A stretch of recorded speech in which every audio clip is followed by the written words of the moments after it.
আজকে শুক্রবার পবিত্র জুমার দিন। জুমার নামাজ আমরা পড়বো। জুমার নামাজ পড়ে সবাই সবার মা বাবার জন্য দোয়া করব। আল্লাহ যেন সবার মা বাবাকে খুব ভালো রাখে। সবাই বলি আমিন।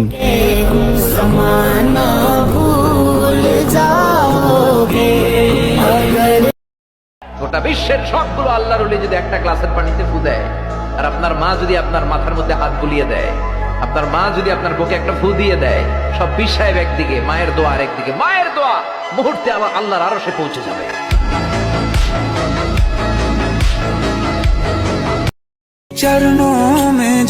এত গরম, কোনো কাজ কাম না করে আর ভালো লাগে না, কিন্তু এত গরমের মাঝেও কিভাবে রান্না করে খাওয়ায় আমার মা। काल रात्रि है कल्याणी तेरा जोड़ धरा पर कोई नहीं। টাকার জন্য এত কাহিনী, গল্প আমিও লিখবো, সমস্যা নাই কাকা। আর আমার বইয়ের শেষ পৃষ্ঠাতে উপসংহার শব্দটির বদলে লেখা থাকবে, বেঁচে থাকার মূল উৎসই হলো টাকা। নিজে না খাইয়া তুমি আমি মানুষকে ভালোবাসি যত, ঠিক আপন করি তত। মানুষ আমাকে উপরে উপরে ভালোবাসা দেখায়, তবে ভিতরে করে ক্ষত। মানুষ এমনও আছে কলি যাবো না কই।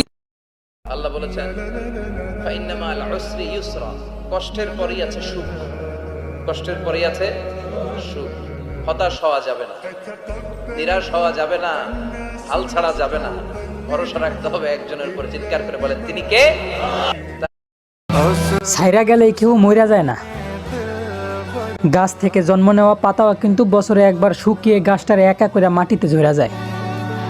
তাতে কি আর ওই গাছ মইরা যায়? বরং একটা সময় আবার নতুন পাতার আবির্ভাব ঘটে, আর সেই পাতাগুলোই আবারও সেই গাছটারে ভালোবাসা জড়ায় নেয়।